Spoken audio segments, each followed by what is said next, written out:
Bom, então, recapitulando, nós fazendo aqui um espaço vetorial.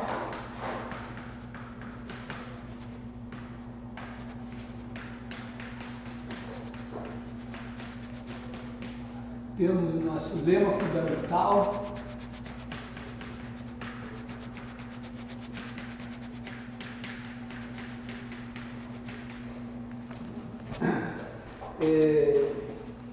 E a partir disso nós podemos falar em base e dimensão. Temos também a ideia de produto escalar.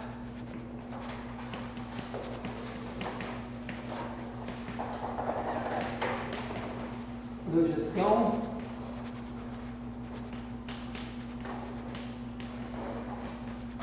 Base. O que você chamou de lema fundamental foi aquele da dimensão da base? Não, o lema fundamental diz o seguinte, que se você tem V1, Vn, Li, minha, e o 1, o M, gera um R. Então, é uma coisa que é muito popular, todo mundo sabe do GeoGebra, sabendo que é verdade, embora todas as vezes que prova de monitoria, não peço para provar, ninguém sabe. E batendo, tá? Esses caras geram R. Então, bom, primeiro, M é maior ou igual do que E. Você tem mais ou menos assim, você tá, mas não falamos de dimensão, mas se você pensa assim, não, eu estou em R18, R18 tem dimensão 18, se eu pegar 20 caras que geram R18, provavelmente tem gente sobrando ali. E eu não posso pegar mais do que 18 linearmente independentes. Então, esses aqui estão acima da dimensão e esses estão abaixo. Quer dizer, estão da dimensão para cima e esses estão da dimensão para baixo. Mas eu preciso disso para definir o que é dimensão. Então, a primeira coisa é isso. E segundo, que é, na verdade, a demonstração disso aqui, né? Eu posso pegar alguns caras aqui, acrescentar aqui e gerar R. Mas, claro, você poderia pegar todos com os geradores e mais alguém. Na verdade, não só o M é maior ou igual que N, como existem, vamos dizer, vou botar assim, W1, M menos N em V1 N, tais que...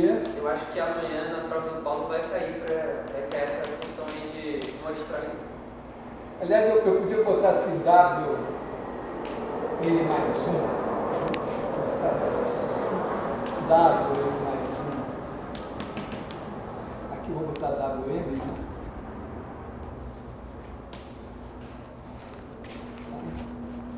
Aqui gera.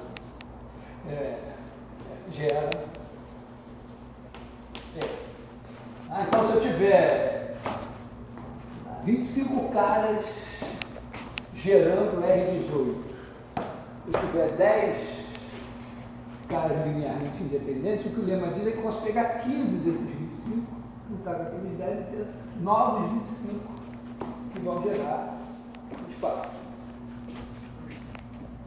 Então, a partir daí, a gente pode... a ideia de base, tudo bem.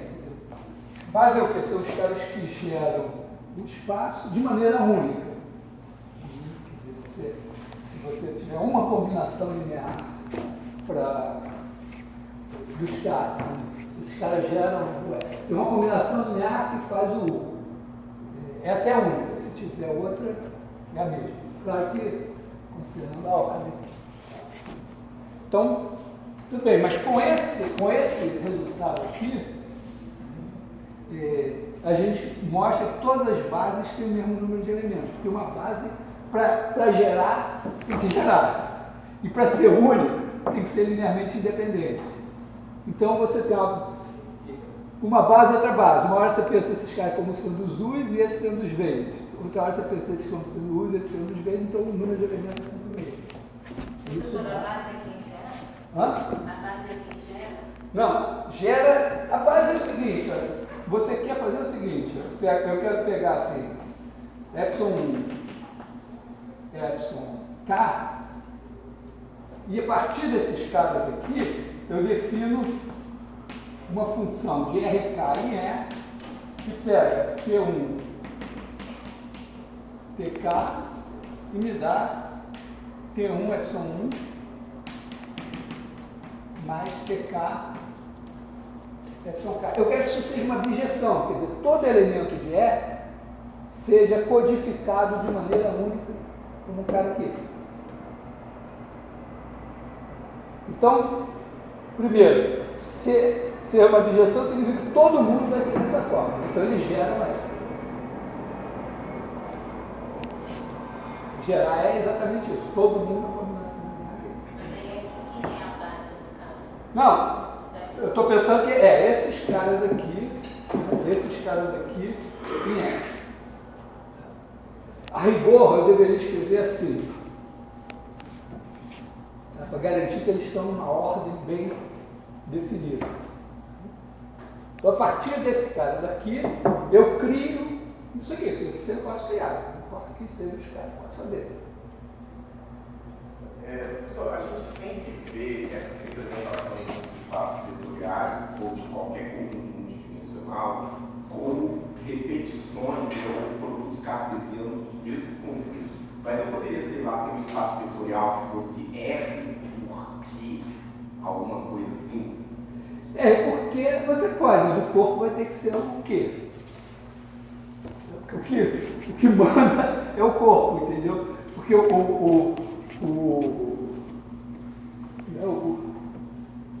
você vai ter talvez algum probleminha aí.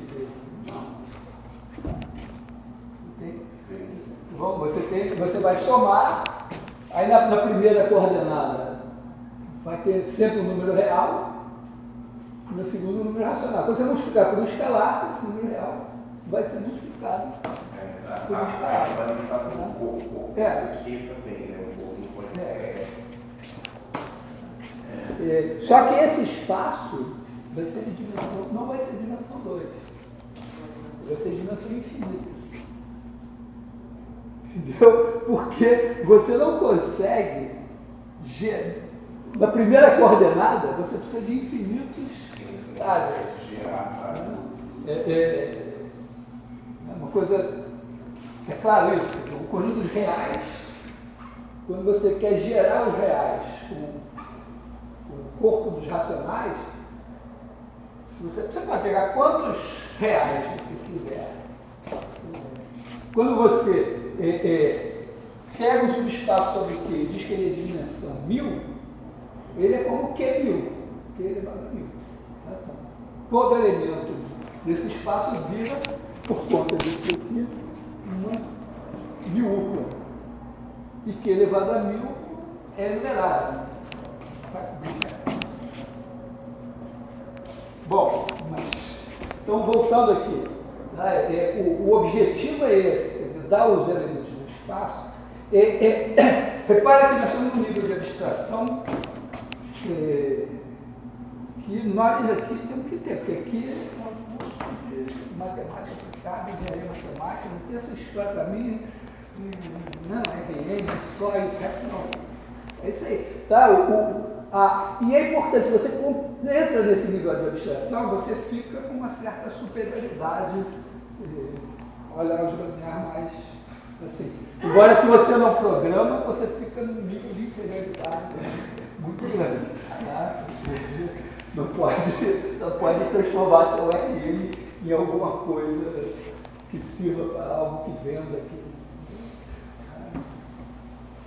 Então, a gente está acostumado a pensar assim, você pega um RN e aí você pensa a NUPLA como...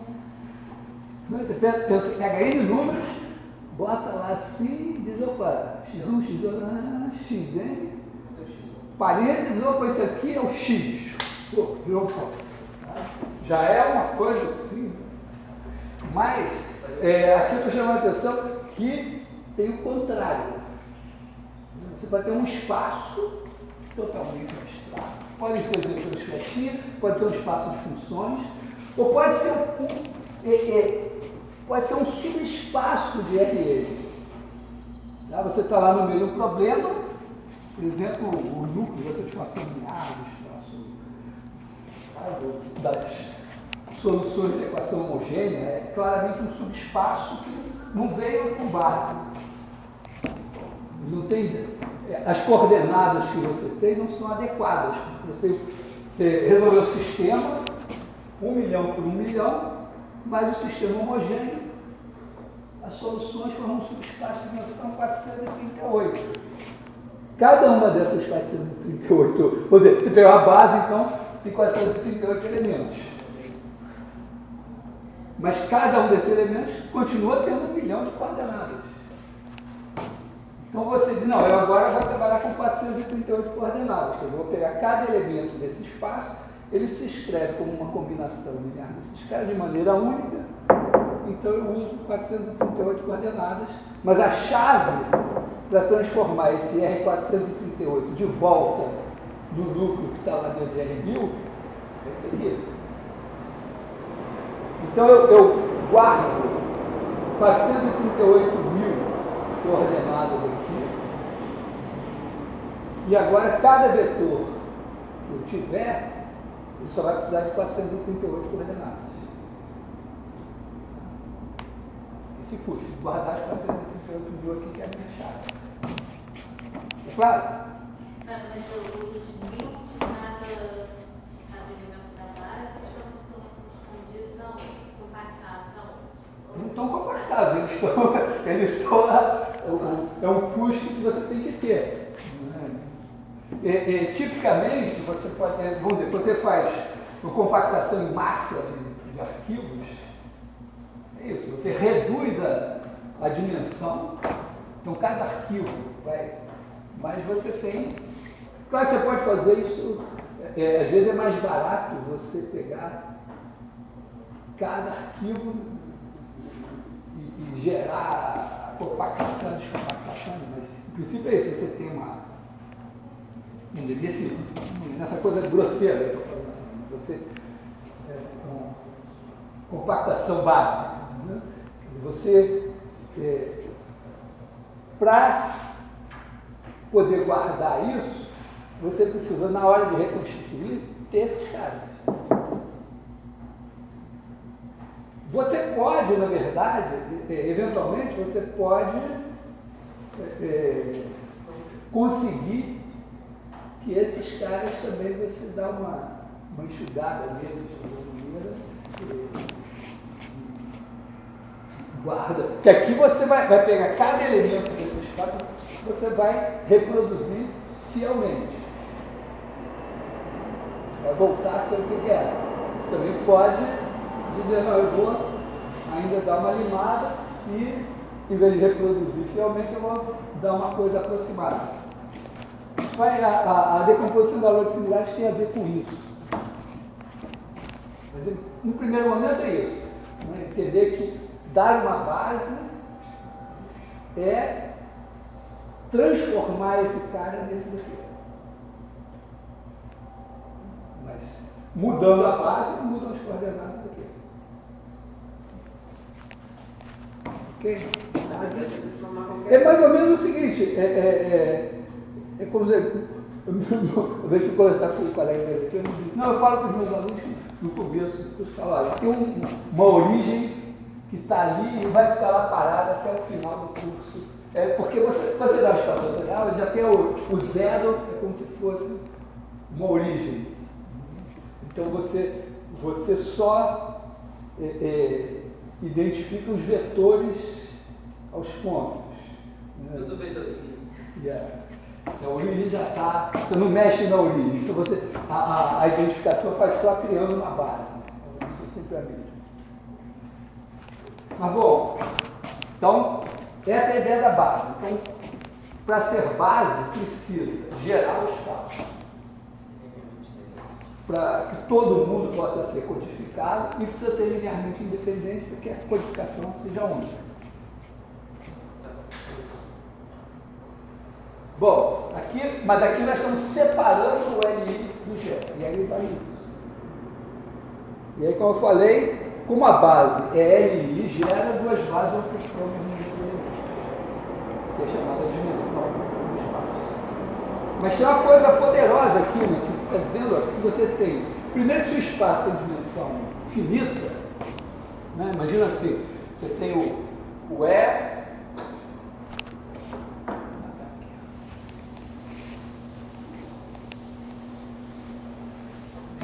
digamos que a dimensão de E seja M. E aí você tem aqui um F, vou até chamar de N de novo. Espaço de F. O espaço vetorial de F. Somei caras aqui dentro, multipliquei por escalar, está aqui dentro. Tem pelo menos um cara aqui para poder multiplicar por zero, por menos um para produzir menos um. Esse cara daqui tem que ter uma base. Porque, olha só, se ele só tiver o zero, então a base dele é o conjunto vazio. Porque, repara que eu dei uma definição de subespaço gerado, que é o menor subespaço que contém o cara. Então, se você tem o conjunto vazio, o menor subespaço que contém o conjunto vazio é dado só pelo zero, não tem subespaço em zero. É claro que o subespaço gerado pelos caras é o espaço das combinações lineares deles. Sempre finito. Em álgebra não tem soma infinita. Então, esse cara, se ele só tiver o zero, ele tem uma base do conjunto vazio. Bom, mas se tiver alguém além do zero, então esse cara é o meu primeiro candidato a essa base. E aí tem ele e tem todos os múltiplos dele. Então eu pego esse cara aqui. Bom, eu digo, esse cara, será que ele é a base? Se não for, é porque tem alguém que não é múltiplo dele. Então eu pego mais esse alguém. Agora tem dois caras. Será que é uma base? Bom, se não for, tem alguém que não é combinação linear desses dois. Eu pego esse terceiro. E aí eu estou construindo teria que parar para fazer o detalhe, mas eu estou construindo um conjunto linearmente independente, sempre, cada passo. Só que eu não posso passar de N reais. Então, na hora que eu tenho que parar. Então, a ideia é essa. Todo subespaço, né? No espaço da elisão, né? Está criando uma elisão, né? Você falou. Ele vai ter uma base. Dimensão da elisão. A dimensão da elisão tem que ser menor, igual que a do E. Mas isso significa isso, que quando eu vou recursivamente aumentando o número de elementos linearmente independentes em N. Criando um conjunto cada vez maior. Tem uma hora que tem que parar. Não pode fazer essa limitação. Mas essa é a ideia, é a base. Segunda coisa é a seguinte, então, o E tem uma base V1, Vn. Esse aqui tem uma base com 1, o K. Nenhum desses Vn precisa estar aqui. Legal? Você tem aqui, ó, pensa assim, R3. Você tem aqui E1, E2, E3. Agora pega, vamos ver, pega o subespaço de dimensão 1, que é uma reta passando pela origem, mas que furou todos os planos, não está em nenhum desses planos. Então essa reta aqui não contém nenhum desses três caras, mas ela tem uma base aqui que é um vetor V1. Eu ainda posso me dar o luxo, né, de pegar uma segunda base, um V2 aqui, e gerar um certo plano que está aqui, é um subespaço de dimensão 2 em R3, mas não contém nenhum desses caras.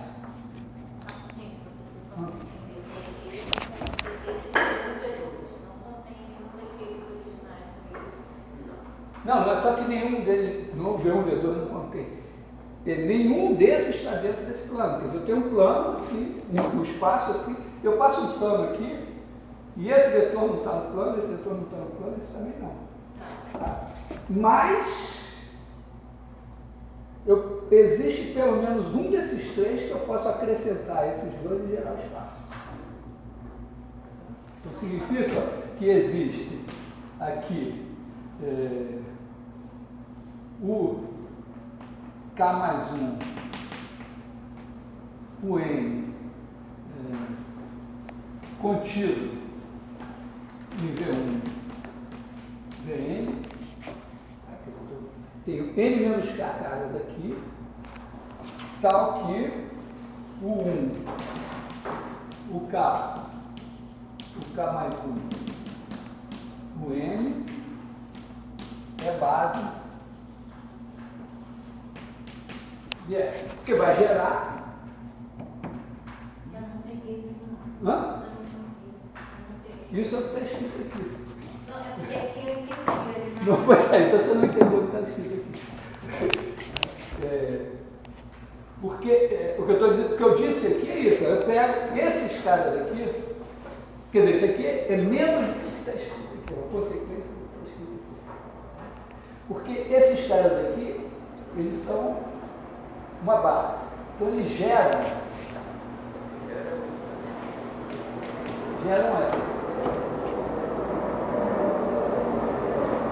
Agora, esses caras aqui são LI. Então, pelo que eu provei, eu posso completar até aqui, de maneira que esses caras agora geram F. Vou completar com caras daqui. Só que aqui eu chamei de W, aqui era M, aqui é K. Que são W, que são uns também. Faz aquele castelinho dos caras invadindo de novo. Exatamente. A demonstração foi isso, né? Tinha os caras aqui, o V1, Vn aqui, Castelo. Pensa assim, ministro, eu não quero falar assim com o ministro, porque vai parecer que eu estou participando da campanha de destruição das liberdades democráticas, das instituições democráticas. Eu vou de sacanagem, cara.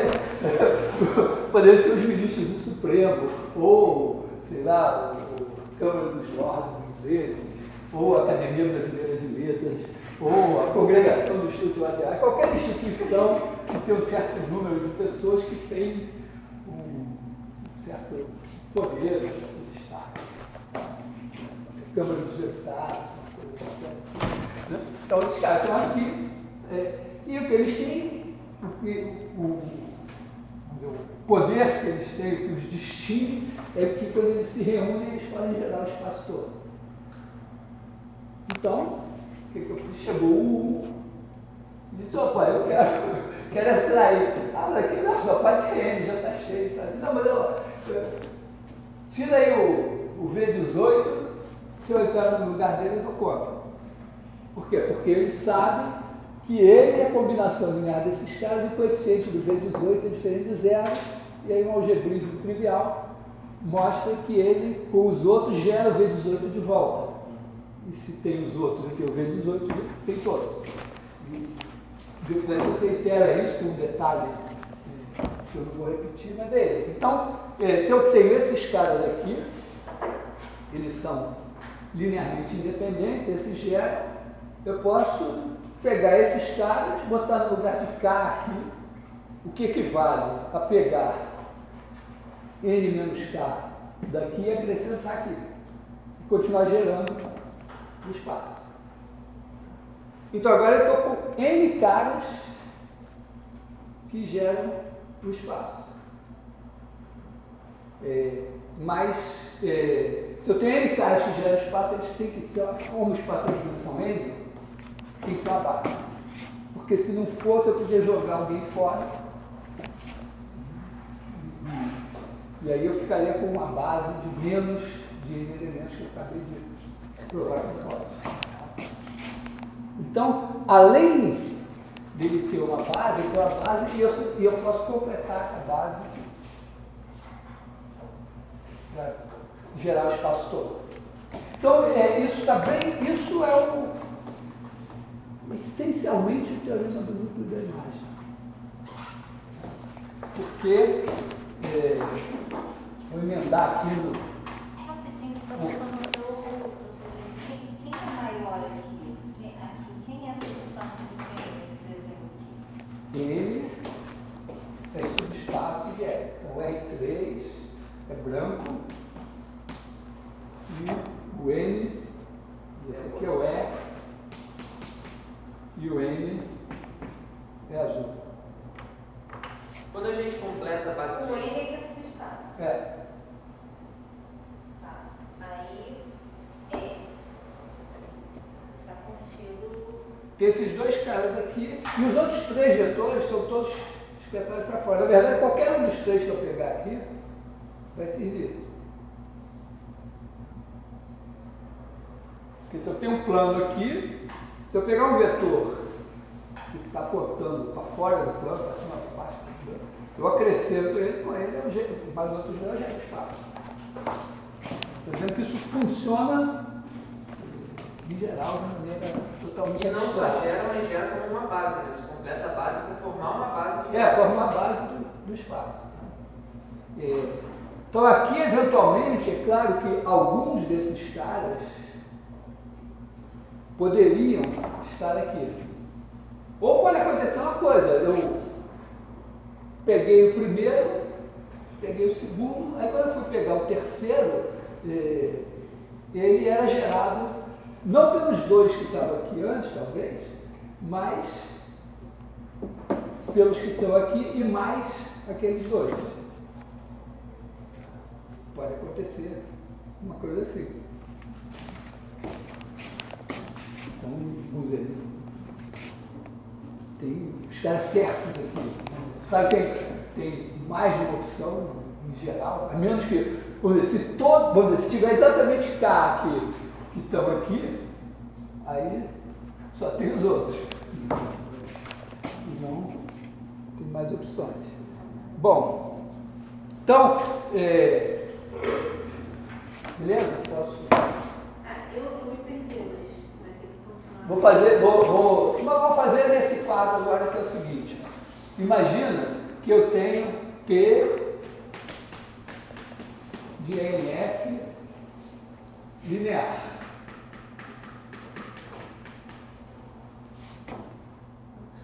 Vamos pensar assim, T de Rn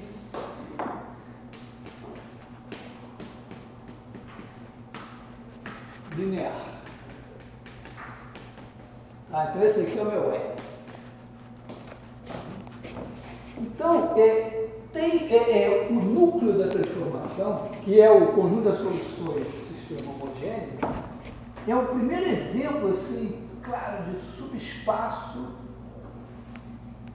vetorial em Rn, quer dizer, não é um espaço de funções, em Rn, é um sistema.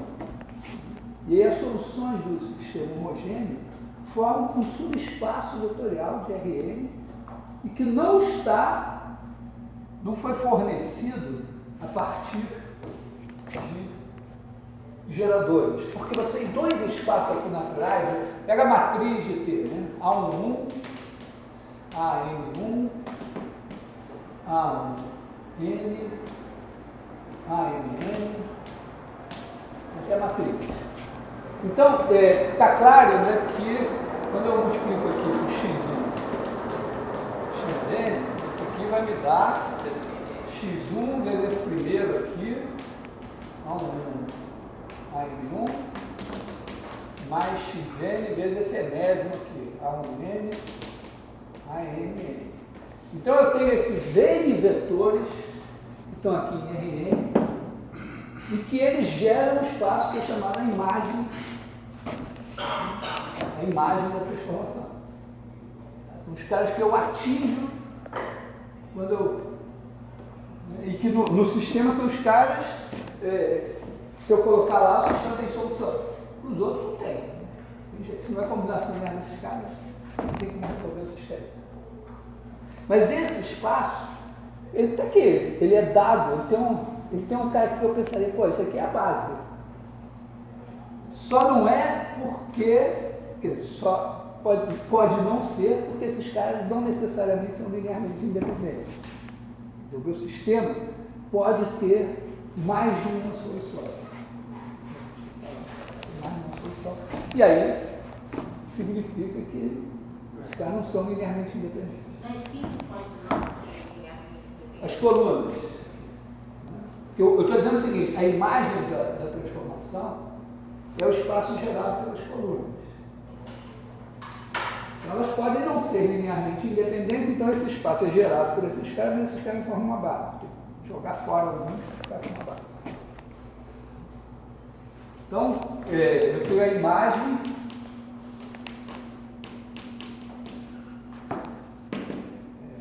espaço do x1 mais x1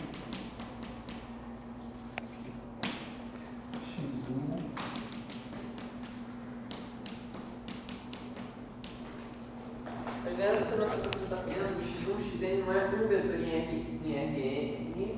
que vai um vetor em Rn, então. Não, x1, xn é um vetor de Rn que vai em Rn. Porque você falou que depois vão dar m vetores, né? Mas olha só, você não aprendeu como que isso aqui é definição de multiplicação. A gente aprende uma definição de multiplicação de matriz por vetor, que é o que? Eu pego essa linha, multiplico por isso aqui, por primeiras. Agora vamos aprender outra. Paulo ensinou para você. Nova definição. Esquece o que era antes e diz, olha só, quando eu multiplico essa matriz por esse cara, o que eu tenho é o seguinte, eu pego esta coluna, multiplico por esse cara, depois eu pego a segunda coluna, multiplico pelo segundo aqui e tal, e somo tudo. E daí dá um vetor. E aí dá exatamente, dá um vetor em Rm, e que cada coordenada é exatamente x1 vezes esse, x2 vezes esse, x3 vezes esse. Exatamente o que era antes. Então o x1, xz é um vetor. Mas aqui ele se abre em coeficiente. É um vetor, mas é que você falou que é uma base, mas se Rn são diferentes, não Falei faz que é uma um base. vetor. Não, eu falei que esses caras aqui, essas colunas, você olha e diz, isso é uma base, ele está gerando a imagem, mas na verdade não é uma base, porque só. Então é um exemplo bastante bom Entendi que você tinha falado de uma situação que você tem um espaço gerado por certo número de vetores, mas esses caras não necessariamente formam uma base. Agora, o núcleo é mais abstrato, né?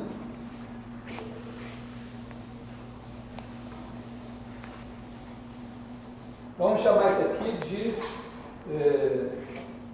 pode chamar de imagem de P, pode chamar de P de Rn.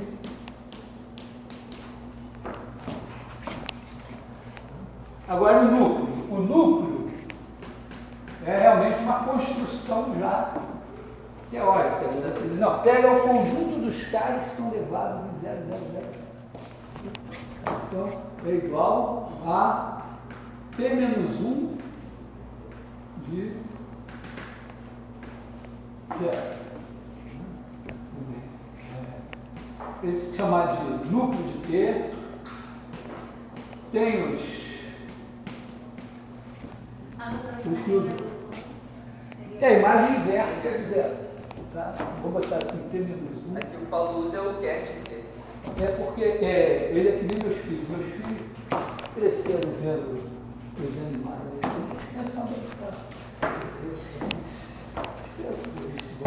Agora vai ter festa de Halloween.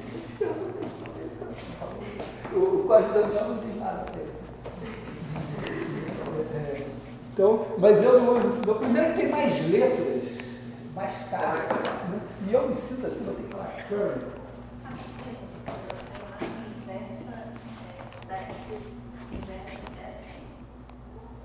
Aqui é a transformação que aí eu pego o zero, esse cara daqui, tem M coordenadas aqui, pego todos os caras que vão em zero.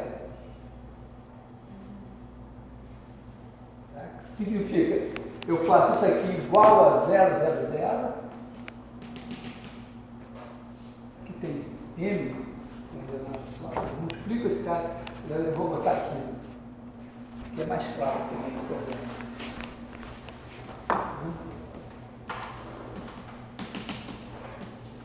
Então, os caras que vão todos eles que vão em zero, eles formam lá um conjunto que eu chamo de núcleo. E esse cara é um subespaço.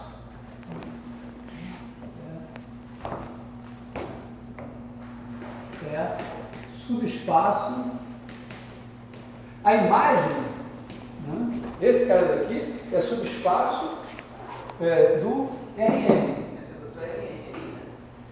T de RM. Está contido em RM.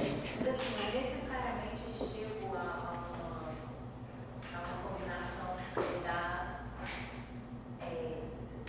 Zero. zero. Tem pelo menos uma, né? Se eu botar 0, 0, 0, 0, tem. Então, esse cara daqui é subespaço de RM. Por quê? Primeiro, 0,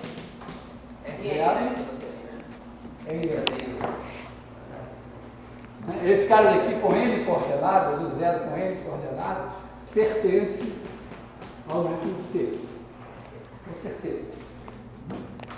E como a transformação é linear, então, se eu tiver N1 e N2 pertencem ao núcleo T, então significa que T de N1 igual a 0, vou usar o 0 aqui como vetor 0. Tá? Esse N1 e N2 agora São vetores, eu tenho preguiça de. Eu estou criando, tá? Eu estou criando o conceito de espaço vetorial. Uma das grandes coisas de você usar o espaço vetorial é que você não tem que ficar toda hora usando 538 coordenadas para falar. Né? Antigamente não tinha isso, você tinha 538 coordenadas, no máximo você podia fazer, né, x1, x2, pontinhos, 538. Eu digo, não, ele, núcleo de T, é um subespaço de RM. Todo mundo aqui é vetor de RM. Então, se está escrito, esse cara pertence a esse, automaticamente é um vetor de RM. E esse zero? São vetores que dão aquele resultado. Sim, então aqui, IT de N1 é 0. E esse zero é RN. Esse 0, se ele é P de alguém, ele está em RM. E P de N2 também é 0. Tá legal? Tem um certo É difícil. nível de. Hoje você está aprendendo uma nova linguagem, acostumada a falar o nome do remédio, você sabe o que é, eu não sei. Então, se tem T de N1 é porque ele está em RM. E se é 0 é porque esse cara está em o vetor de RM. Mas isso automaticamente, ó,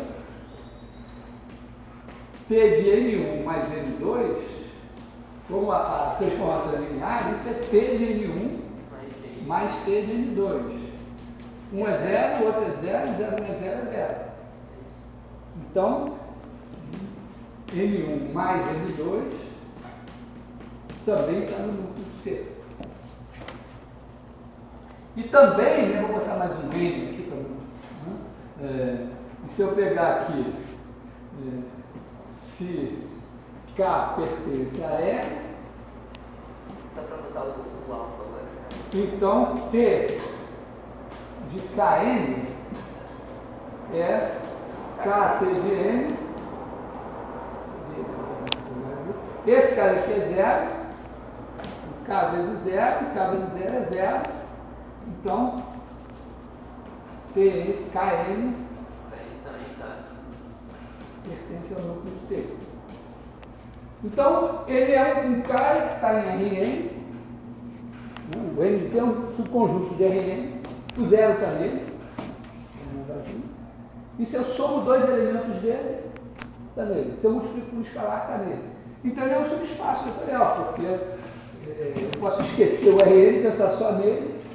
Tem uma soma definida que leva elementos dele e elementos dele. Multiplicação escalar leva um escalar do elemento dele no elemento dele. Então, ele é um subespaço. E ele veio definido de maneira totalmente abstrata. Eu não sei, a não ser no zero, eu não conheço, né? Desembarquei em Kyoto. Olha lá, eu mal consigo me orientar. Depois do tempo, vou descobrir que os japoneses são todos diferentes. No primeiro momento, eu olho e penso, são todos. Não, sério, eu fui na casa do Paulo Gomes, que fez o doutorado em Nova York, em Turhan. E eu, uma vez, fui lá na casa dele, fiquei uns dias lá, e a gente foi numa festa de uma colega chinesa.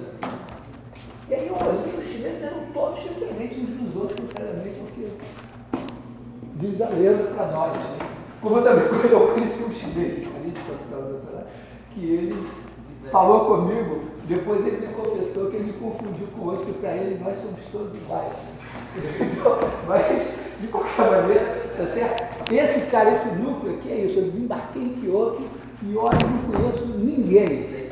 Aí não, tinha justamente o brasileiro, meu amigo que foi me esperar no aeroporto, ele é o zero, eu sou o zero. Tá? Então, mas, a partir do momento que ele é um subespaço de Rn, eu sei que ele é um subespaço. Se tiver um outro cara que não seja zero dele, já tem toda a reta formada por esse cara. Se tiver dois, já tem um subespaço, não são dois. Dois, quer dizer, linearmente independentes. Bom, então essa é a situação. Então vou fazer um desenho. Né?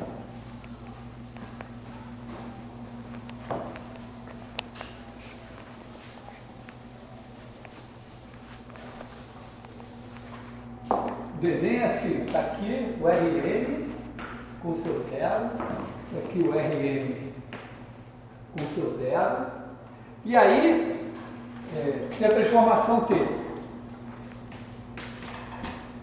Aí tem aqui, essa é a imagem, esse aqui era verde. Bom, isso aqui é a imagem de T.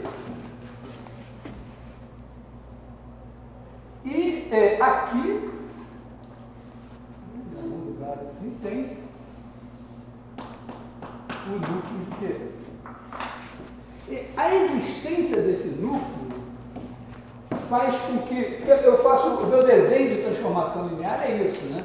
Eu pego esse cara daqui, levo nesse, pego esse cara daqui, levo nesse, e aí esse quadriculado aqui vira esse reticulado assim. Tá? Eu parto aqui em 4, parto aqui 4, assim, esse negócio vira esse. Só que quando tem um cara que vira zero, fica esquisito. Então, na verdade, ó, tem esses caras aqui que são todos de base zero. Eles praticamente não participam da festa ali. Aí, todo mundo que está aqui vai em zero. Assim como esses aqui também estão fora. Mas olha só o que acontece. Aqui, esse cara tem N1, NK, base do núcleo de T. Eu posso completar esses caras.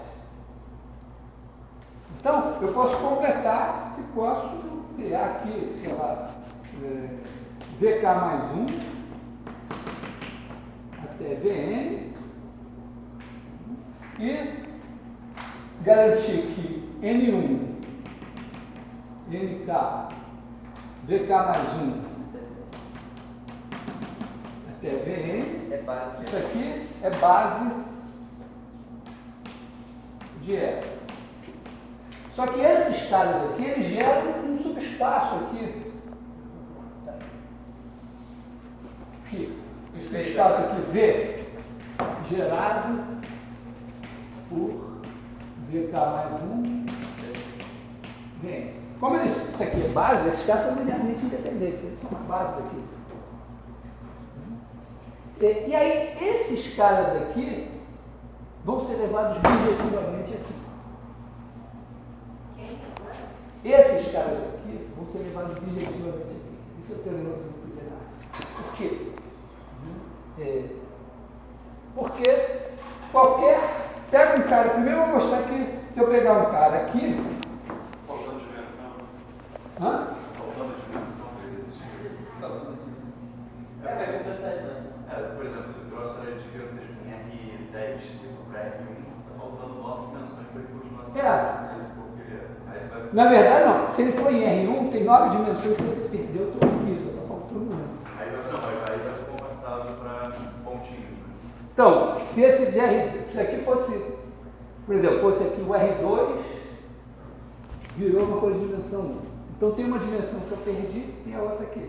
Mas se aqui fosse R10, virou dimensão 1, tem 9 aqui, tem uma aqui que vai lá.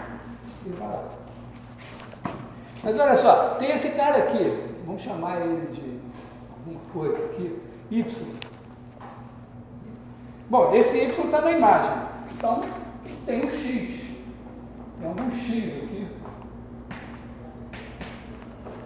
T de X igual a isso. Toda vez que eu faço animação, eu lembro do Michel.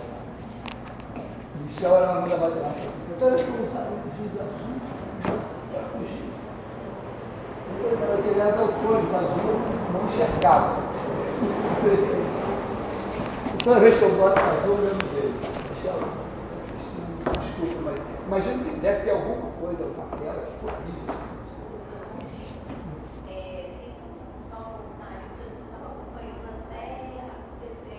O que? O Louvet?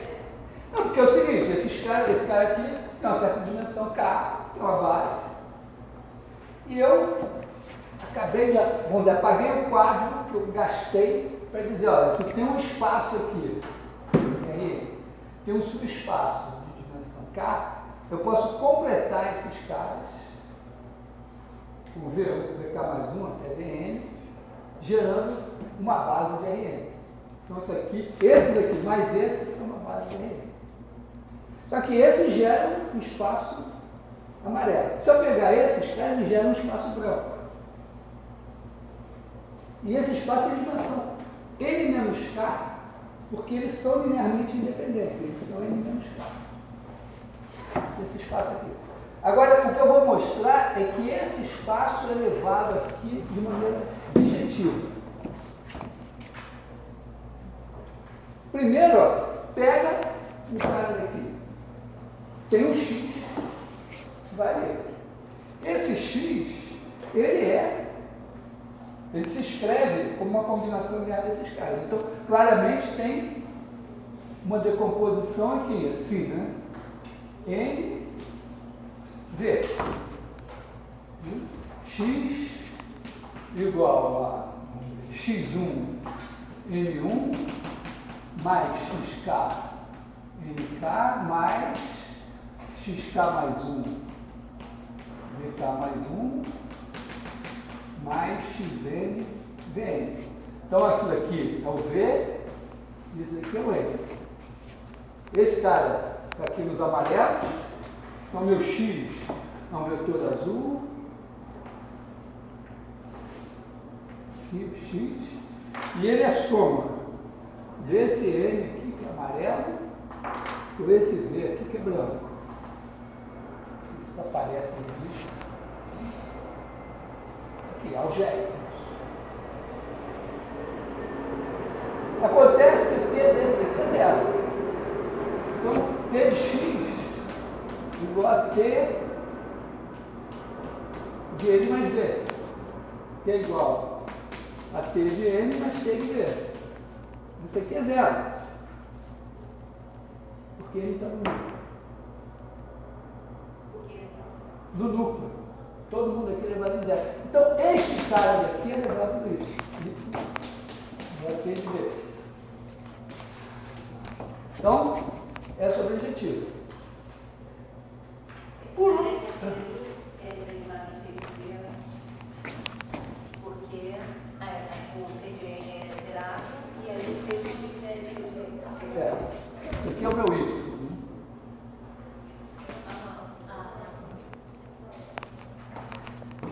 Agora, não pode ter dois caras diferentes aqui que vão ser levados no mesmo. Porque se eu tiver... imagina que eu tenho T de V igual a isso. Imagina também que eu tenho T de W igual a isso. Igual a T de V. A gente vai chegar nessa conclusão. Não, quer dizer, justamente, eu estou pensando que T de W e T de V são iguais. Daqui eu tenho que T de V menos W é igual a T de V menos T de W, que é zero. Então, V menos W pertence ao núcleo de T. Se esses dois caras estiverem aqui,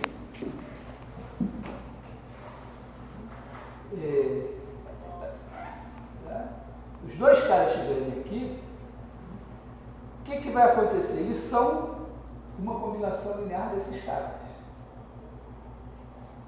Quer dizer, imagina assim, o V menos W é igual a um certo T1 VK mais 1 Mas o núcleo você... mais TK VN. O núcleo não era crescente?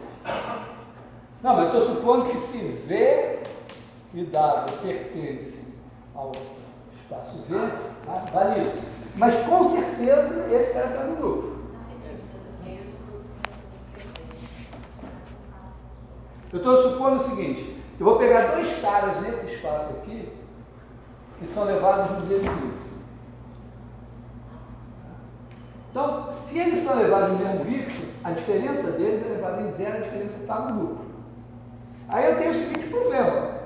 Por um lado, eles estão em V, então eles são combinação linear desses caras aqui, e por outro lado, né, eles estão no núcleo. Então, isso aqui, vamos botar aqui TK mais 1, T, né? Por outro lado, eles são T1, N1, mais TK, NK.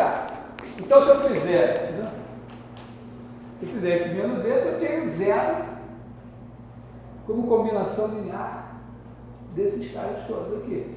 Mas como eles são uma base, a única combinação linear da zero é todo igual a zero. Então, V menos K é zero. Então, não posso ter dois diferentes aqui levados no mesmo cara aqui. Então, isso é uma objeção. Ocasionalmente, isso significa, se é uma objeção linear, significa que leva base em base. Claro, né? Você tem uma objeção linear, os caras que formam a base aqui, a imagem gera e vai ser ali também. Vou parar para demonstrar, mas é fácil. Então, se esse cara é levado objetivamente aqui, então a dimensão da imagem de T é igual à dimensão de V, que é N menos K. Então, significa que a dimensão, como a dimensão do núcleo é K e a dimensão da imagem é N menos K, a dimensão do núcleo mais a dimensão da imagem é N menos K. Mas a maneira de pensar é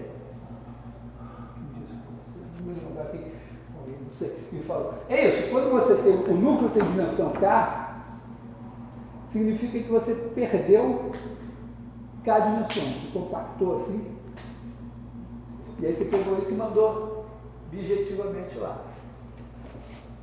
Então, o espaço de dimensão N, você perdeu K dimensões, você ficou com N menos K, e aí a imagem vai ter dimensão N menos K. E aqui, do V para a imagem de T, você tem essa figura aqui. Então, para qualquer transformação linear, tem embutida nela uma bijeção. E que, eventualmente, esse V aqui pode ser qualquer coisa. Você pode pegar o espaço ortogonal. Se você tem um produto escalar, você pode pegar aqui, escolher esse cara para ser V. Porque isso eu comentei no final da aula passada. Quer dizer, você pode completar essa base aqui, agora você começa o Gram-Schmidt. Você pega essa base aqui ortonormal, faz o Gram-Schmidt aqui, aí você tem uma base ortonormal desse aqui. Agora você completa e no fim você tem uma base ortonormal do espaço todo. Esse pedaço é o T, que você mexeu nesses caras aqui, mas não saiu dele. E esses novos vetores que aparecem aqui não vão mais estar aqui, não está aqui. Então você pode fazer isso. Quando você faz isso, você tem uma bijeção entre esse espaço e esse.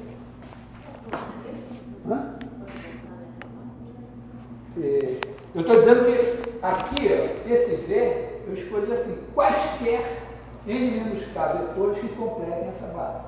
Então podia ser espaço assim, assim, esse aqui, assim e tal. Mas, com certeza, se eu pegar o espaço dos vetores ortogonais ao T, vai dar certo. Primeiro, a maneira mais simples de pensar, tem maneira mais abstrata, mas aqui no nosso contexto é pensar isso. Eu já tinha isso. Então, eu pego o processo de Gram-Schmidt que produz uma base ortonormal. Então, até o késimo passo, eu produzo uma base ortonormal no próprio núcleo. Vamos sair daqui. E agora, eu vou criar outros caras aqui. Vou criar aqui o WK mais 1 até o WN. Agora, suponho que esses aqui já são uma base ortonormal. Isso aqui é a base ortonormal do espaço todo. Esses aqui geram N. E esses aqui geram um espaço, e todo mundo nesse espaço aqui é ortogonal a esse daqui. Esse espaço, aliás, é gerado pelas linhas da matriz. Porque, é certo? É claro, né? Que para o cara estar no núcleo, ele tem que ser ortogonal a cada linha da matriz. Está aqui esse cara. Então agora a gente pode dizer, que é uma transformação linear, eu começo olhando assim. E aí aqui a figura é essa. E aí eu vou dizer o seguinte, que existe aqui, eu posso, mexendo aqui, e aqui encontrar uma base ortonormal, aqui V1, N menos K. Vou botar assim, uma base ortonormal aqui, que vai ser levada aqui numa base ortogonal. Quer dizer, o primeiro aqui vai ser levado num vetor assim, e o segundo num vetor assim. E eu posso me dar o luxo, né, de coordenar esses caras de maneira que eu pego o primeiro, que vai ser levado no maior, o segundo, que vai ser levado no segundo maior, uma coisa assim. Pode ser que eu tenha que inverter a orientação. Que eu vou botar, vamos ver, como se eu fizesse assim, vou botar em dimensão 2, aqui é V1, V2, esse daqui é sigma 1, V1, esse é o sigma 2, V2. E eu suponho, eu faço sigma 1 maior que sigma 2, que agora é uma bijeção, não pode ter outro valor nulo. Ninguém pode ser elevado em zero. Agora é assim. Então a decomposição de valores similares diz isso. Você pega a sua transformação, pega o núcleo, todo mundo vai em zero. Você completa aqui, e aqui você vai achar uma base ortonormal, não necessariamente essa que começou, uma nova base ortonormal, que vai levar aqui também uma base ortogonal. Eu posto verde aqui. É isso que você sabe de duas das dimensões, sabe a terceira. Já tem os dois, já tem a mesma dimensão. E basicamente, esse cara daqui, o sigma 1, vai ser o seguinte: eu pego todos os caras de norma 1 aqui e levo um de norma 1. Então, é mais ou menos isso. Essa imagem aqui desse cara vai dar uma elipse aqui. Eu pego, se fosse R2, seria isso. Esse vai ser o 11, 17? É. Então eu vou mostrar. Pô, tanto tempo eu achei que eu tinha acabado com o tempo da aula. Então, vou demonstrar esse teorema. Quer dizer, eu já posso. Eu posso também colocar aqui um outro espaço, né, que é o ortogonal a esse. Esse lá. Que é o ortogonal a esse aqui. Só para completar aqui também. Aqui eu vou ter uma base ortogonal, posso botar uma base aqui também. Mas esses caras aqui não participam do lance, então não caracterizam impedimento. Então eu sou tribulado por isso, que às vezes o cara não participa do lance, mas ele atraiu a atenção do zagueiro. Certo? Um negócio esquisito mesmo. Lançou, o cara está ali, o zagueiro não tem a noção exata de você ter impedido, nem pode confiar na bateria. Outro lá, aí pronto, participou. Mas é bom também que aumentou o número de gols. A última Copa foi legal porque teve uma final com gols, porque era 0x0, 1x0, 1x1 já era goleado. Eu estava prevendo na Copa que ia ser vencida pela Itália, uma final contra a Suíça, nos pênaltis. E a característica seria que as duas equipes teriam chegado à final sem marcar nenhum gol, empatados de 0x0 todas as partidas. Ué? É possível. O cara empata as 3 na fase de grupos, se classifica em segundo lugar e depois vai ganhando nos pênaltis, Não era tão pequeno, eu estava caminhando. Não, mas a final seria nos pênaltis também da. 0x0, tá difícil, me parece assim mais adequado. Bom, mas de qualquer maneira, esse cara daqui está em posição de impedimento, mas não participou do lance, tá? Não faz nada. Então a questão passa a ser o seguinte: ó, aqui eu posso ter uma base ortonormal, que não faz nada também, todo mundo em zero. Aqui eu posso ter uma base ortonormal, que não faz nada, ninguém vai eles e tal. E o que eu tenho é uma transformação linear desse cara nesse aqui, que é uma bijeção. E repara que são dois espaços vetoriais. Esse não é o Rn menos K, nem esse é o Rn menos K. São dois espaços vetoriais, estão dentro. Então, eu preciso desse nível de abstração para formular a coisa e ficar simples. Então, o que eu quero mostrar é que tem uma base ortonormal aqui que vai ser levado a uma base ortogonal aqui. Então, esse é o teorema da decomposição de valores singulares.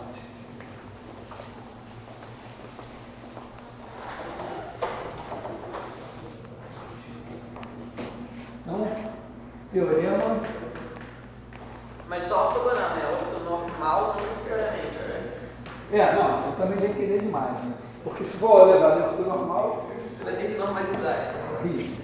Aliás, tem um teorema da decomposição.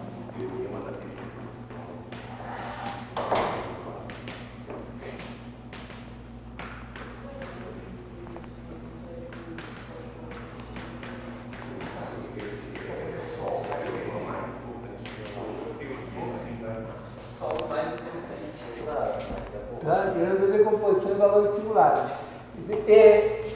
Então, eu tenho vou pensar assim, F, espaços vetoriais,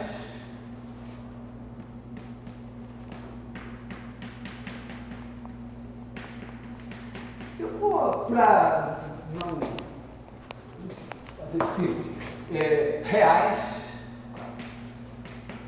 podia ser complexo também, com produto interno. Que é seu espaço vetoriais ou um pouco K. Não, mas eu vou usar umas coisas, porque esse teorema, ele não é algébrico. Até aqui, tudo que eu fiz foi álgebra. Vai ter que usar o produto interno? Não, é que eu vou ter que usar que alguma coisa, uma função tem um máximo. No teorema da decomposição valor singular do teorema espectral, o teorema espectral você usa que todo polinômio tem raiz.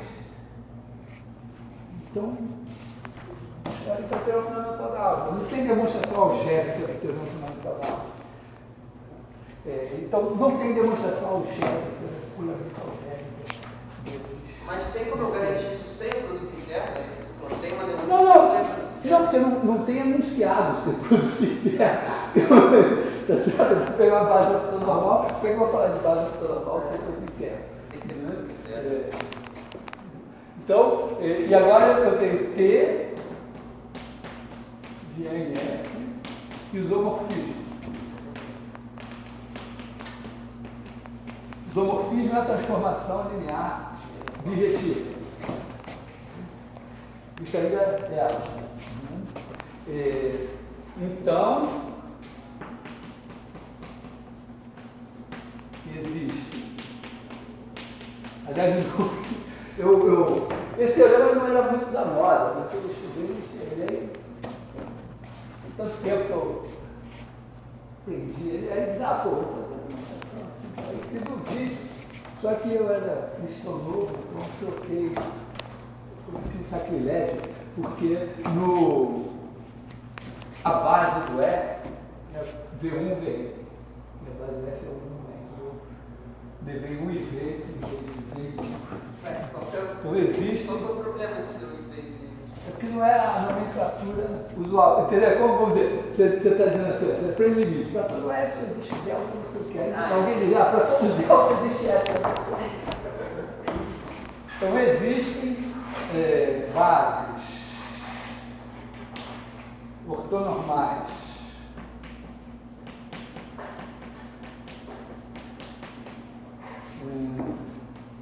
V1, Vn de E.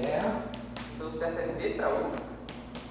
Eu faria 1 para V, pior. Eu também, para mim não era natural, mas acontece que os estudos eram outros. Tá. E o 1, o N. Aliás, essa analogia, o Paulo disse, é um negócio trocar o L pelo delta. De F e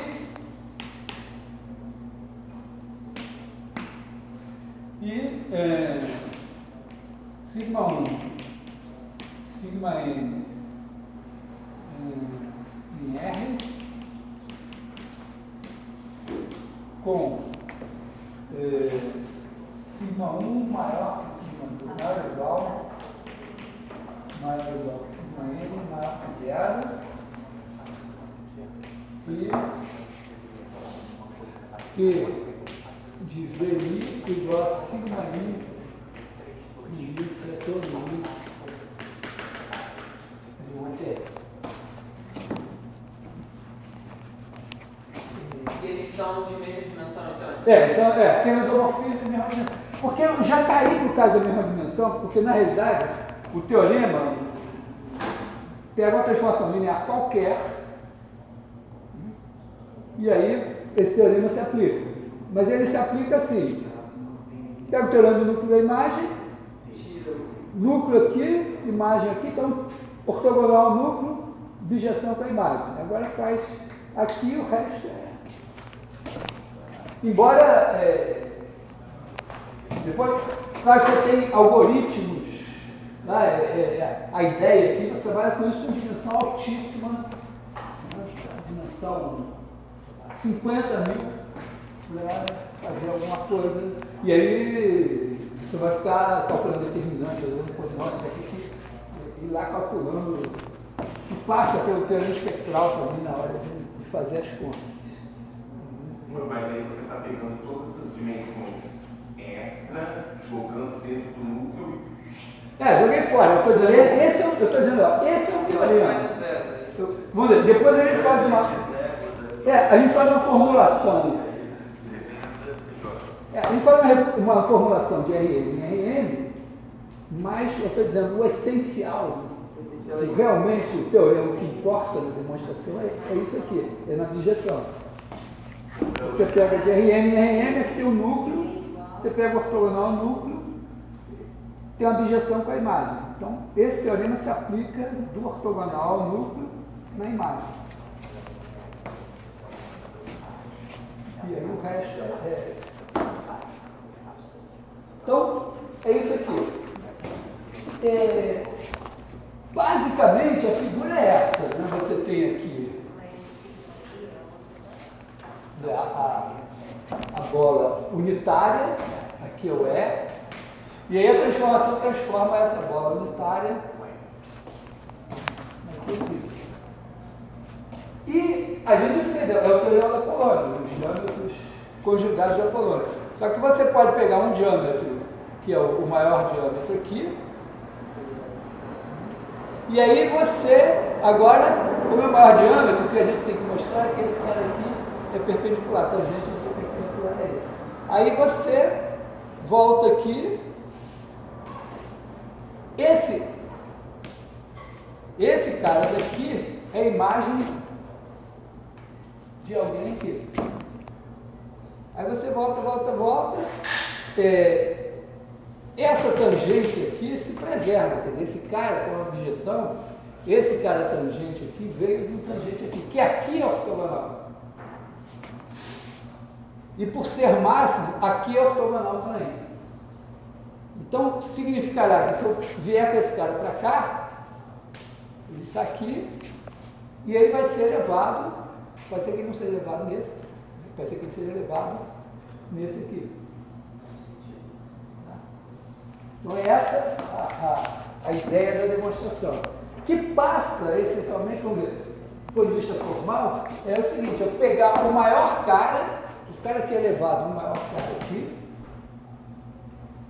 e provar que o espaço ortogonal a esse é elevado no espaço ortogonal a esse. Começar com o maior cara faz diferença? Tipo, eu poderia começar com o menor? Com o menor também. Com o menor tem até uma certa vantagenzinha. Porque a ideia é demonstrar por indução. Então o teorema é claro, dimensão 1. Ó, Eu não estou conseguindo linkar isso com o teorema da imagem com clareza. Você tem, imagina que você tem a transformação T de Rn em Rn. Certo. Aí você tem aqui N igual a núcleo de T. Certo. F igual a imagem de T. Certo. Aí E igual a N ortogonal. Certo. Agora T de NF é uma bijeção. Essa é a bijeção. Então, o que acontece? Eu vou ter, se eu tiver essa base aqui para E, eu completo ela com a base de N ortonormal. E eu tenho uma base ortonormal para RN. E aqui eu até completo o F também com uma base ortonormal para RN. Aí eu tenho a base do E, que é aplicada a T. Aí essa é a projeção que representa todos os elementos da imagem. E aí os elementos que faltam são a base do núcleo. Aqui tem a base do núcleo. A imagem também posso completar também, botar uma base lá para... No fim, quer dizer, o problema é o seguinte, ó, a sua matriz, vamos dizer que ela era uma coisa assim, cheia aqui. Aí o que acontece é o seguinte, quando você arrumou, é o seguinte, ó, esses caras aqui, aqui são os caras que vão formar a base do E. Se a matriz é nessa base, esses caras são levados em cara aqui. Então aqui você vai ter sigma 1, sigma K, bom, ali eu botei N, sigma K aqui. Então esse cara é levado sigma 1 dele, sigma K ele. Aqui não tem nada porque aqui é a parte do N. Os elementos do E são levados em elementos.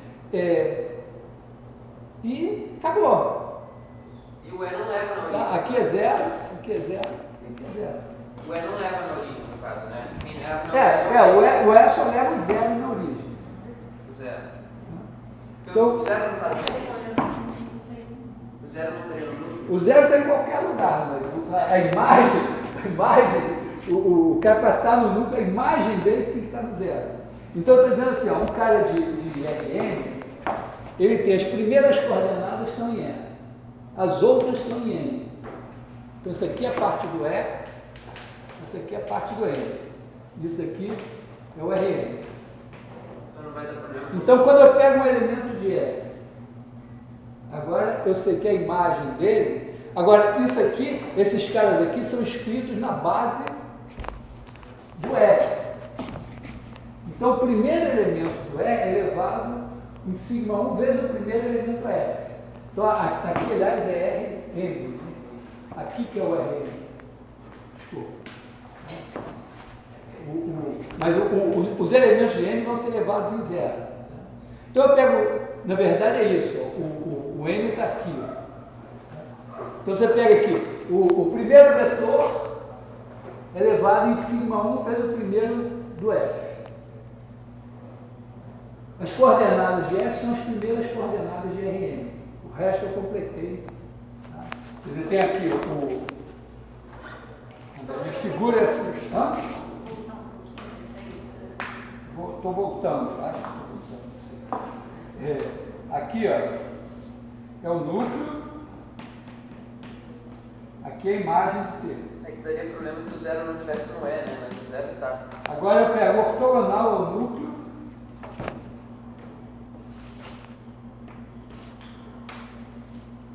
Esse é o meu E, né? Esse aqui é o F. E aqui eu tenho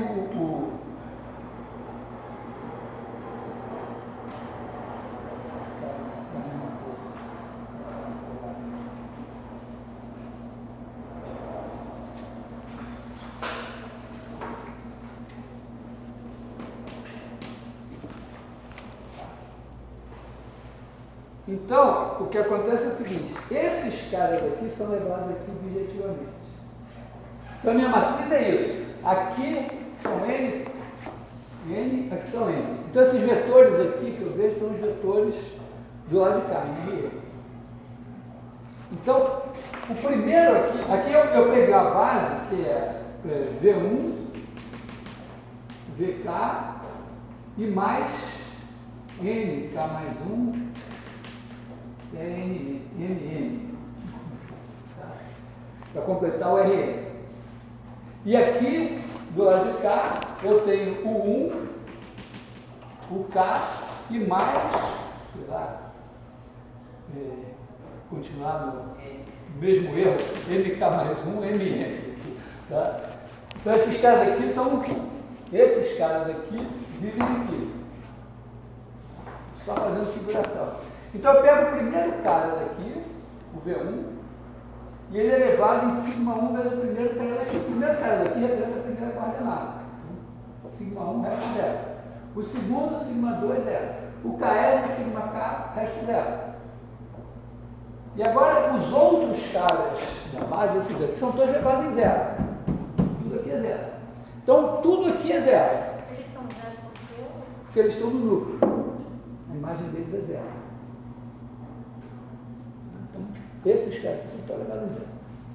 E essa daqui para baixo é zero porque as coordenadas de K, a partir de K, são desses camaradas aqui que ninguém é levado neles.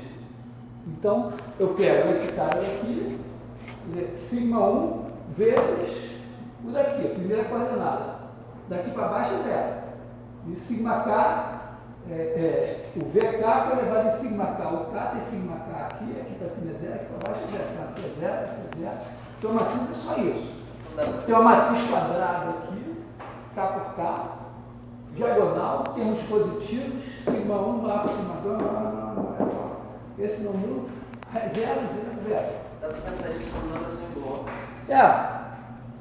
O que significa que quando você pegar o vetor aqui, vamos ver, o vetor vai estar escrito nessa base, que tem esses caras e esse aqui. Mas esse aqui você não precisa guardar. Você pode pegar esse cara daqui e dizer, não, esse pedaço daqui para baixo vai ser levado em zero. Por que eu vou guardar o negócio e depois eu vou jogar no lixo? Isso também não vai usar você vai usar aquela frente. Também, mas também a sua matriz, você isso aqui eu não vou guardar. Vou guardar só isso. O problema é que eu tenho que guardar a matriz de mudança de base. Então, você tem que ver, a redução de dimensão tem que ser bastante considerável para que o custo de guardar as duas bases compense essa economia que você está fazendo aqui. O teorema é esse. Ainda tem esse teorema tem um segundo teorema, que é o seguinte, tá, tudo bem, fiz isso, mas pode ser que a minha transformação de massa seja injetiva. Pode ser que não vale a pena, porque eu vou ter que guardar. Certo? Eu teria que guardar. A matriz é M por N. Então tem M vezes N entradas. Para guardar uma base de 1, eu tenho que guardar N2. N coordenadas de cada um deles. O outro eu tenho que guardar M2. Ora, N2 mais M2 é maior que M vezes N. Então, em princípio, pode não compensar. Mas acontece o seguinte, existem muitas situações, pensa assim, vou dar um exemplo, uma câmera de vigilância, está lá a noite inteira filmando, olhando para a rua, de madrugada, não acontece nada, sempre o mesmo. De vez em quando passa, sei lá, alguém, um carro e tal. Então, é bastante razoável pensar que o vídeo que você tem, você pode pensar esse vídeo como uma matriz, cada coluna é uma imagem. Então, está lá. Uma imagem padrão. Uma imagem e tal, mas que essas imagens, claramente esse negócio deve ter uma dimensão muito mais baixa, né? Pensa assim, sei lá, gravou 8 horas, 10 imagens por segundo, coisa assim. Então, 36 mil imagens, e de repente você pode, não, deve ter uma dimensão mais baixa.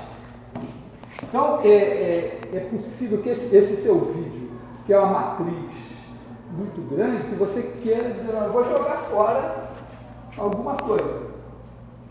Se o seu critério, a sua distância entre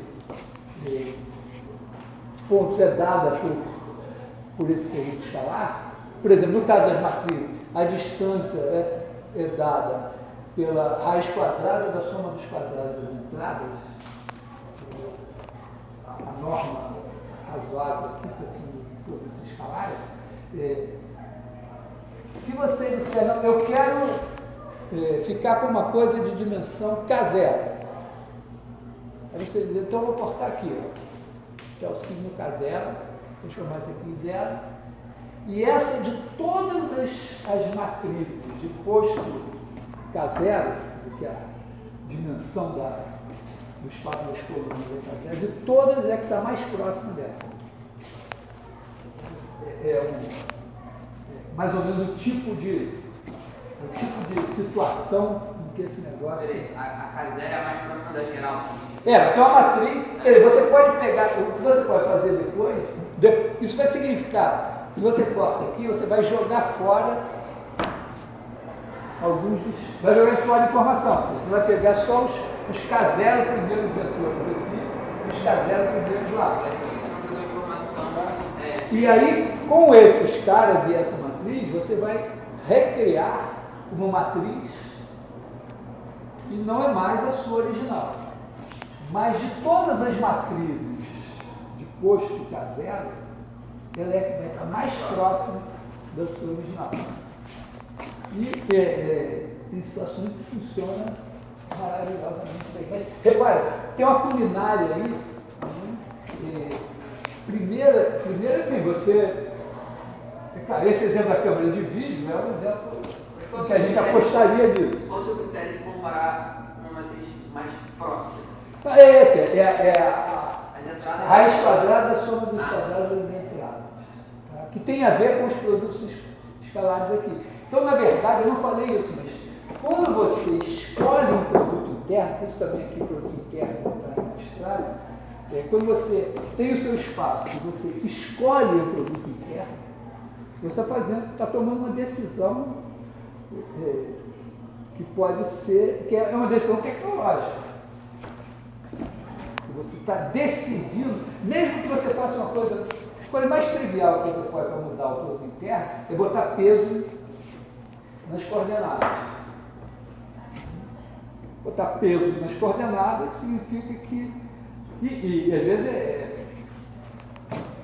é uma imposição, porque você, alguma coisa que é medida em milímetros, outra que é medida em segundos, outra coisa que é medida em, sei lá, comprimento de onda, sei lá, e que, eventualmente, você sabe que aqui a escala é milímetros, aqui a escala é metros, e você não pode botar a mesma unidade de medida, vamos dizer, as unidades de medida já dizem alguma coisa, e mesmo assim, esse teorema em estatística é ligado ao teorema que é a análise de componentes principais, justamente você escolher as coordenadas importantes. Então, quando você, a primeira coisa é isso, você mudou as coordenadas. E agora ele está te dizendo, né, nesse novo sistema de coordenadas, quais são as mais importantes, de acordo com a norma que você disse para ele. Mas será que sua norma vai ter? Porque, por exemplo, a norma não considera a distribuição desse valor em cada entrada, né? Tem uma coisa assim, que você está trabalhando com, você vai pegar matrizes, é só matriz, tem posto lá que pode ser no máximo o menor do posto de N posto de N, né? Mas você diz, não, eu vou aproximar para uma coisa de posto K0. Tá? Às vezes pode não ser a melhor coisa. Se você está pensando assim, você pensa assim, essa matriz representa uma certa figura. De repente, não são as colunas que importam. Você pode dizer, não, aqui tem um borrão, certo? Você tem as coisas, tem um borrão aqui. Na verdade, esse borrão e esse borrão aqui que vão determinar a coisa. Por isso que eu dei o exemplo da câmera de vídeo e não de fotos abstratamente. Foto abstratamente pode... Você ter que pensar um pouco qual vai ser a decisão que você vai tomar. Se, por exemplo, você tem um banco de dados de fotos de identidade, aí sim, porque elas são feitas já, você já vai fazer um certo padrão, de maneira que aquilo, você sabe que tem um padrão. Então ali você pode dizer, bom, se eu olhar, eu não estou decidindo como é que eu vou compactar uma foto, eu vou compactar o meu banco de imagens. E aí eu vou usar as características comuns a várias fotos para fazer a compactação. A mesma coisa a câmera de vídeo, coisa assim. Mas o produto escalar é uma decisão, pode ser tecnológica e pode ser uma decisão política, porque, vamos dizer, ali pode ser recursos e você está dizendo que coordenadas vão valer mais. Não. Depois, vamos dizer, se você está com esse poder e você não tem ninguém que saiba o que você está fazendo, você tem o poder não. Decide quais coordenadas vão ser importantes e pronto. Aí a tecnologia vai dar essa é a solução ótima. Mas, então, é bom também que o teorema tenha esse nível de abstração, produto interno, porque aí você não fica com a sensação de que o produto interno tem que ser o canônico de RM. É claro que também você pode dizer, não, mas não necessariamente o meu problema, uma norma tem que vir do produto interno. O problema aí está dentro dos limites dele. Mas, em geral, vamos dizer, também se não tivesse. Para que você ia pensar em base ortonormal? Você não entende. O teorema para isso. Você tem norma dada para o produto interno e existem escolhas do produto interno. Mas é interessante esse detalhe, que é o seguinte, pensa nesse câmera de vídeo. Não é tão evidente como é que você vai escolher, ou mesmo nas imagens, banco de imagens, né? Como é que você poderia parar, pensar e tal, eu acho que tem os olhos aqui e tal, mas o algoritmo diz para você, assim, se você quer, por esse critério que você me deu, de proximidade entre os objetos aqui, matriz e matriz. Então, eu defini esses critérios. E aí o algoritmo diz, olha, segundo esses critérios, a melhor solução é essa aqui. E essas características, ele vai meio que te dizer, porque escolher esses vetores significa, porque como é que eu vou, eu poderia mostrar o teorema disso, porque, repara, eu tenho aqui o vetor, um dos vetores da base. Né? Então, V1. Então ele tem lá suas coordenadas, V2, etc. e tal. Então, a primeira coordenada em V1, tem o X aqui. Quando ele vai ser escrito na base V1, a primeira coordenada, que é X, vai ser X1, V1. Pensa assim, esse aqui tem coordenada V1, N1. O X tem coordenadas X1, Xn. Agora o X vai virar Y1, V1 mais YK. Vou começar assim, YK, VK. Significa que eu já estou jogando fora que vai para o lixo mesmo. E eventualmente vai ser K0 aqui. Então, significa que. Agora, quem é o Y1? O Y1 é X escalar V1. E YK é igual a X escalar VK. E o meu T de X vai ser, agora, ou é igual ou eu aproximei, ele vai ser σ1, Y1, U1. Quer dizer, as coordenadas dele são essas daqui. Então eu passo a dizer, olha, o que importa no X não é o X1, o X2, o Xn, mas sim o Y1, que é dado por esse produto escalar, quer dizer, ele é uma combinação. Tá? O X tem certas características, peso, altura, outras coisas, tal, e você diz, não, mas não vai ser, não é isso que importa. Não adianta eu olhar só para o peso. A característica mais importante, que é essa primeira coordenada aqui, que vai dar o maior signo, é uma combinação desses fatores. O cara que tiver essa combinação de fatores maior, entre os caras de mesma norma, o que tiver essa combinação de fatores maior é o que vai ser levado maior. Porque a ordem importa, né? Na questão da ordenação, você deveria tentar seguir a ordenação também, a distribuição dos. Não, mas você ordena, essa base é ordenada a partir desses caras aqui. Então a primeira coordenada aqui vai dar, quer dizer, digamos, eu tenho um cara que as coordenadas dele, y1 sobre 2, yk, são 1 sobre k, 1 sobre k, 1 sobre k, 1 sobre k. 1 sobre raiz de k, 1 sobre raiz de k. Tá? Aí você eleva ao quadrado, soma dá 1, norma 1. Esse cara vai dar um certo resultado lá. Mas se eu pegar o cara 1, 0, 0, 0, 0, vai dar maior. E o maior é determinado, vamos dizer, por essa coordenada aqui, que é uma combinação das coordenadas originais, e que provavelmente você, sem o algoritmo, não descobriria.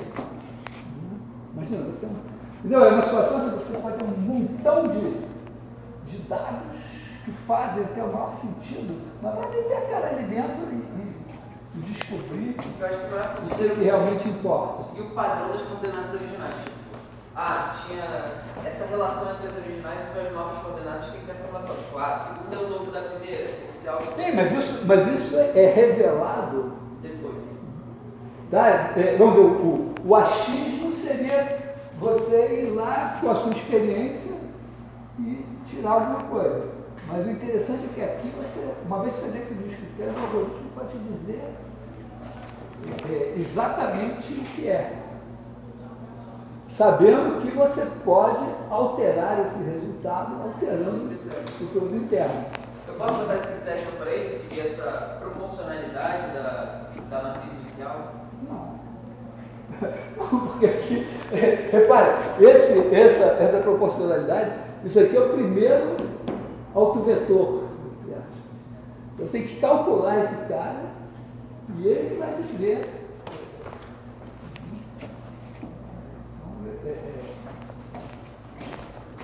Então, tem um certo poder e é um pouco uma coisa assim, quer dizer, você pode pegar essa matriz, seja uma matriz de dados que você não conheça muito bem e vai te dizer alguma coisa que provavelmente você não conseguiria enxergar. Você tem critério, como definir esse critério? Não, aí o critério, entendeu? O que eu estou dizendo, o critério está no produto escalar. Então, você tem a sua expertise de regulação e corta, você fala assim, ó, essa coordenada vai pesar mais, essa então não é, isso eu acho importante a gente ter noção, porque senão parece que a tecnologia faz tudo. Tem uma decisão aqui. Eu queria saber como fundamentar essa decisão, tipo, num caso assim, como que eu vou tomar essa decisão do critério? Ué, mas isso, você pode dizer, olha só, você também você pode fazer isso usando, informado pela tecnologia, porque, vamos dizer, por isso que isso tem tudo a ver com estatística, né? Você pega uma das coordenadas e, os valores dessa coordenada estão oscilando aqui em torno de 1 milhão. A outra coordenada está oscilando em torno de 1. Talvez, você olha assim, peraí, talvez isso aqui, pode ser que aqui tem uma oscilação muito grande, e aí você tem que levar isso em conta também, mas você também pode dizer, não, peraí, então primeiro chute, você dizer, bom, 1 milhão e 1 aqui, se essas coordenadas, entendeu, tem que ter o mesmo valor, ou pode ser que não, entendeu? Essa aqui está soltando uma, realmente assim, uma aqui, o cara variou de 1 para 2 e não fez a menor diferença. O outro variou de 1 milhão para 900 mil, fez muita diferença. Então, eu disse, não, está legal. Legal. Vou reequilibrar essas coordenadas.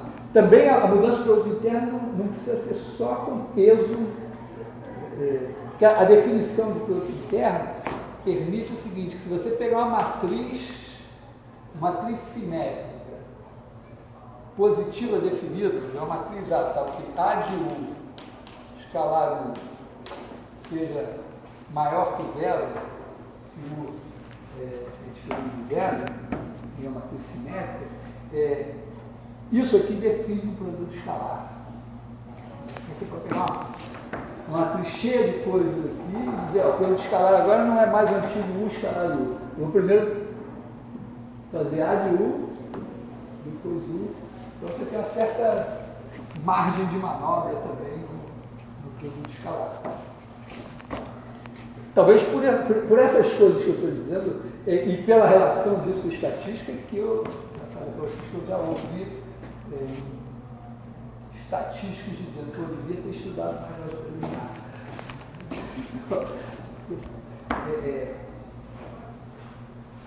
Que horas são? 2 minutos. 2 minutos, então. Tudo bem. Então, 1001 noites. Vamos deixar aí a demonstração para a próxima aula.